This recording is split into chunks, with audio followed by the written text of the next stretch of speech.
Content de vous retrouver, mesdames et messieurs, sur Web Info Télévision. Nous sommes là encore pour parler actualité. Les informations, comme vous le savez, mesdames et messieurs, c'est ici où elles sont bien aussi décryptées.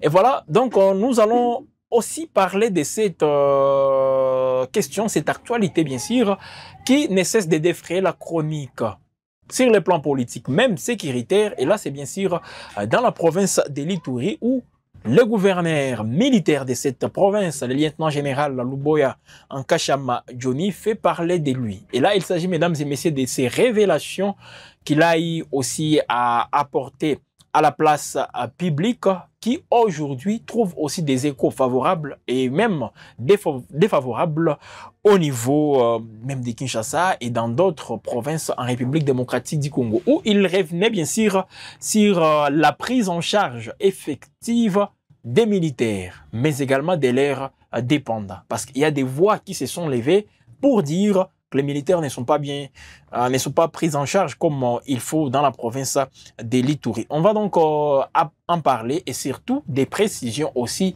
qui sont données par son porte-parole par rapport à son déplacement. D'abord via Kinshasa et puis dans une autre province de la République démocratique du Congo. On va parler bien sûr de toutes ces révélations. Johnny Luboya Nkashama, gouverneur militaire de la province de l'Ituri. D'abord, quelles sont les révélations qu'il avait apportées à la place publique? Des soldats ne mangent que 15 jours sur 30. Donc, les mois qui comptent 30 à 31 jours, les soldats mangent seulement 15 jours. Je ne dis pas 15 fois, 15 jours seulement. Et pourtant, l'argent est envoyé pour 3 repas par jour. On envoie l'argent pour 3 repas. Et là, c'est tous les jours. Donc, les 30 jours, les soldats doivent manger 3 fois. Donc, un soldat à Ituri, parce que c'est de la province de l'Ituri qu'il s'agit, un soldat doit manger 90 fois. 90 fois. Donc, 30 fois 3, ça fait donc 90 que les soldats doivent manger. Mais ça ne se fait pas en Ituri. Selon le gouverneur Luboya Nkashama Johnny, détournement des soldes de l'argent des veuves même, les veuves des militaires et bien d'autres. Quand je dis bien d'autres, donc leurs dépendants. Il y a les orphelins.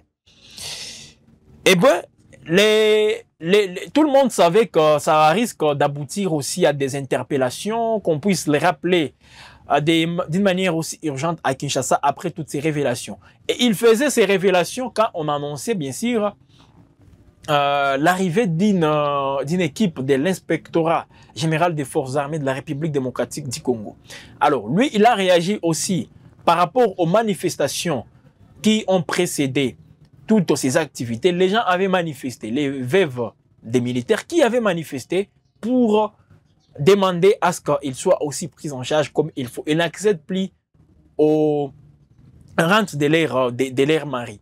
Et là, ça a créé aussi un choc au sein des forces armées de la République démocratique du Congo, jusqu'au point où les porte-paroles, les porte-paroles des FARDC, c'est un militaire donc, les porte-paroles des FARDC, les général-major Sylvain Ekenge, lors d'un briefing co-animé avec les porte-paroles du gouvernement, Patrick Mouyaya, il est revenu sur cette question.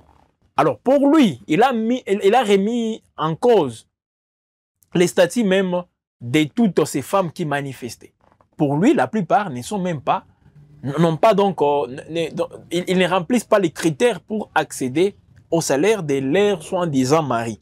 Alors, qu'est-ce que le général Sylvain Ekenge a dit? Je vais en tout cas, c'est par rapport à la rente des servies. Les veuves ont accès à la rente des servies. Même les orphelins. Mais il y a aussi des critères. Pour les orphelins, si vous dépassez 18 ans, vous n'avez plus accès à cela. Et ça doit, vous devez, surtout pour les femmes, elles doivent aussi être mariées légitimement. Si là n'est pas le cas, eh bien, elles n'auront pas accès au salaire de leur défunt mari. Ça, c'est les porte-paroles de l'armée qui l'a dit.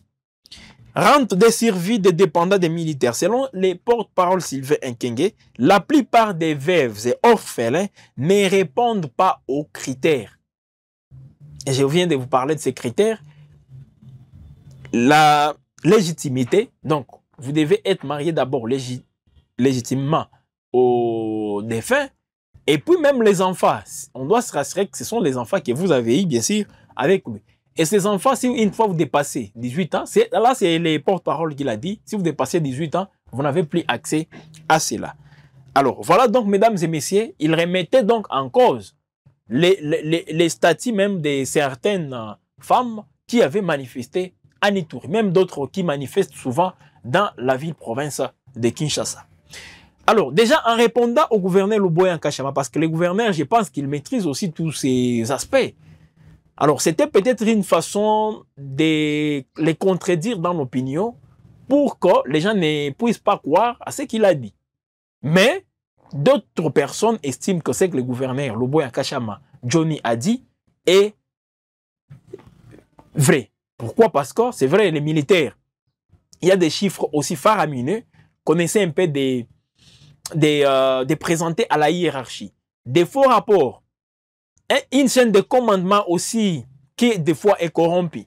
Là, il était en colère, le gouverneur Luboya Nkashama, parce que lui, comme militaire, qui est aussi le commandant des opérations dans la province de l'Ituri, il n'a pas compris que les gens puissent, encore une fois, lui taxer de tous les mots, comme quoi il est peut-être en train de détourner l'argent destiné aux militaires.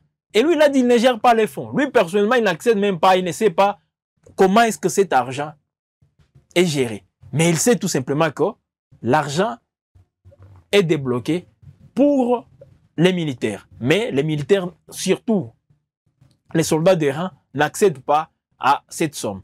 Et il est monté au créneau pour, en tout cas, montrer sa colère. Il a manifesté justement sa colère contre cette façon de faire. Aujourd'hui, il s'est même posé la question, comment vous voulez qu'on gagne la guerre? Et pourtant, les militaires ne sont pas bien pris en charge. À qui il était en train de s'adresser? Alors, pour l'hiérarchie, ça ne passe pas. Et surtout dans l'armée, ce genre des commentaires, ce genre des prises de position ne sont pas aussi tolérées. Voilà pourquoi l'opinion a tout d'un coup compris que le gouverneur sera appelé à Kinshasa pour consultation. A-t-il réellement été appelé? En tenant compte des précisions données par le lieutenant Gilles Ngongo par rapport à ça, lui qui explique que le gouverneur Luboya Nkashama Johnny a quitté la province de l'Ituri en se dirigeant au niveau de Lualaba. Et là, c'est pour la conférence des gouverneurs. Je crois que ce sera la 12e édition de la conférence des gouverneurs. C'est ce qui fait à ce qu'il ne soit pas en Ituri. Mais nous savons tous que pour quitter l'Ituri, il a fait transit d'abord à Kinshasa et puis Lualaba. Bon, c'est la trajectoire aussi qu'il fallait peut-être respecter.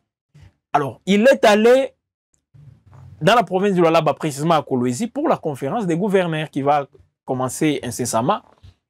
Mais jusque-là, nous pensons que c'est une affaire qui n'est pas aussi conclue. Parce que les gens ne comprennent pas comment la question sécuritaire doit être gérée avec autant de légèreté. Quand on parle de légèreté, c'est quand les gens sont en train d'en profiter. Il y a des gens qui sont là, mais quand on débloque l'argent, c'est eux qui en tirent beaucoup plus profit. Et pourtant, ça doit arriver chez ces militaires qui sont sur les lignes de front pour les opérations.